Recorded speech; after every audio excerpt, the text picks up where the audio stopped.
Once again, the time has come for Oklahoma to head back to Oklahoma City. One game against the Baylor Bears on Friday, a couple back at Love's Field on Saturday and Sunday. Third series of Big 12 play. We'll dive into all that and more coming up next here on the AllSooners Softball Show.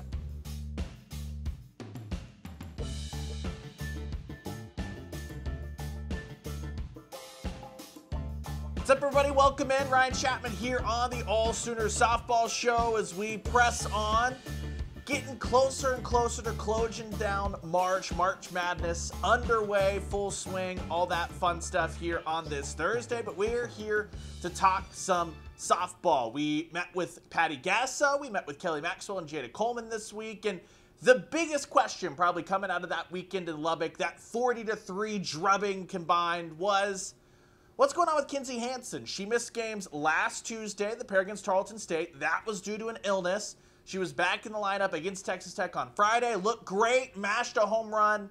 Then she disappeared from the lineup. We didn't see her on Saturday, didn't see her on Sunday. Patty Gasso had the update on Tuesday evening. She's got a little bit of a tweak in the knee that we don't want to mess around with right now. So we're just kind of playing it very cautiously. And Riley Ludlam's done a great job in that spot. So it's just kind of day to day. She's not out for the season or anything like that. We're just taking it day to day.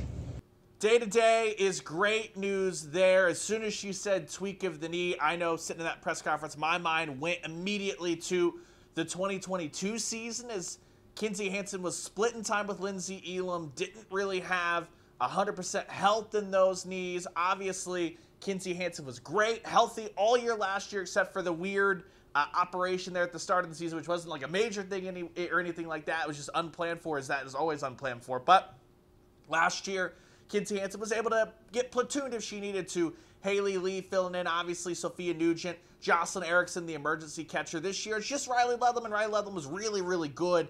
Drew a ton of walks across all three of those games out there in Lubbock. But Kinzie Hansen going to take it day by day.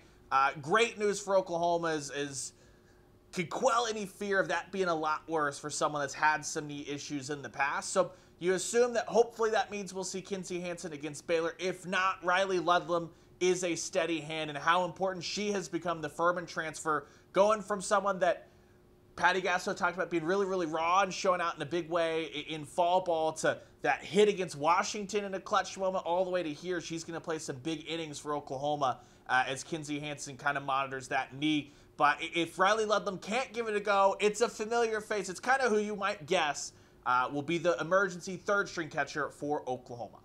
So we did have tryouts, and looks like it would be Miss Utility herself, Alina Torres. When's the last time she's had travel ball? Gotcha. And she put on the gear, and she received, and she threw down to second at like a 1-7 pop time. I'm like, this is just fine. I'm good, thank you. So she's anxiously awaiting for a name to be called. I'm like, just don't be anxious to get your name called, because that means that, yeah. So she's ready. Of course it's Alina Torres. Why wouldn't it be Alina Torres? Feels like she's played everybody everywhere else. Outfield a year ago, third base in emergency situations for Alyssa Brito a year ago, some second base. I know they could work her at first base. Alina Torres, if you ever have a question, hey, who's the cover in this spot? It will be Alina Torres. So that's all sorted for Oklahoma, and now you head into this series against Baylor. Baylor kind of a tale of two sides of the ball right now. Pitching, even without Dari Worm really getting a ton of innings, only 3 appearances, a little over 8 innings for her. Baylor's pitching staff has held pretty strong. That was true of that 3-game set against Oklahoma State, where the Bears plucked one on Saturday. That was true of the 3-game set up against Kansas, despite the fact that the Jayhawks swept Baylor. What's really troubled the Bears is just not a ton of offense outside of Govan. She's been excellent. Drawn a ton of walks, though, and I think that's evidenced by the fact that I don't think there's much around her that's posing a ton of threats right now to opposing pitching staffs, and that's great news for an Oklahoma team that has Kelly Maxwell firing on all cylinders, a Kirsten Deal that is looking really, really confident. And even Nicole May, who gave up 7 hits against Texas Tech, but it wasn't just a parade of runs or anything like that. Nicole May is who I asked Patty Gasso about on Tuesday, and she's not concerned whatsoever by what she's seen from her stud senior. Good. I think sometimes people panic because she gives up like a ground ball up the middle. I mean, she's getting us outs. She's getting us wins. She's keeping the opponent from scoring. So it's not always about the strikeout. Our defense is really good. So if you can give us fly balls or induce these ground balls for us, we know how to get out of innings. If we give up a score, we know how to rebound and come back hard and make up that run that maybe we didn't make a play on defense or what have you. Or if a pitcher gives up a home run, we know how to pick you up. They know that. So she's doing everything we need and more. I've been very, very pleased. We've talked on the AllSooners Softball Show about Kelly Maxwell, how much more comfortable she's feeling. That was a big thing for her coming out of that Iowa State weekend. But for every single pitcher here for Patty Gasso, she thinks that they're really taking to this more comfortable schedule of, yeah, a midweek game here and there, a couple against Tarleton State last week, UT Arlington on Wednesday night. But now, for the most part, you're preparing for one lineup, one team every single weekend, and you saw great results against Iowa State, great results against Texas Tech, and Patty Gasso is excited what that means for the pitching staff as a whole as they roll in to this weekend against the Baylor Bears.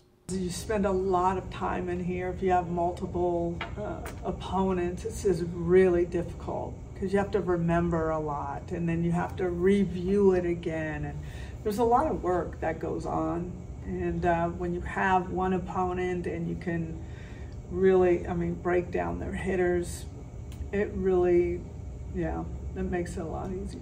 When you think about it, too, the pitchers going 5 deep. Carly Keeney's been huge. You've seen a lot of Peyton Monticelli. Not as much SJ Guerin as you saw the first couple of weekends, but she's obviously an option as well. And Jayda Coleman had a really interesting perspective on what she thinks when she thinks about the Oklahoma pitching staff. Is she the offensive juggernaut that Oklahoma is, got the gears rolling on what it seems like to think of this pitching staff as a batting lineup. Pretty interesting to see how Jayda Coleman and this crew supports that pitching staff with great defensive efforts in the field. A lot of people don't see the pitching staff as almost like a lineup.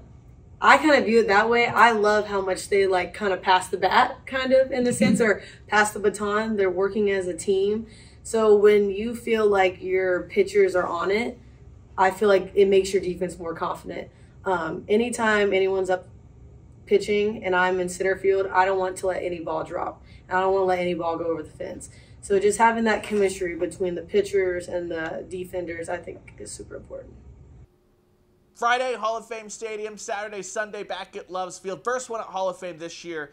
Jayda Coleman joked with Kelly Maxwell about just how different it will be with a lot more fans cheering for her at Hall of Fame. But Patty Gasso, as always, loves the opportunity to get her team out in front of a big crowd, as they did a year ago, setting that regular season attendance record for a single game against the Texas Longhorns. I feel it's more than that. We want to continue to attract attendance. We want to break records. We want other universities to try to do the same. And that's why you'll see a lot of games on TV. Viewership has been great.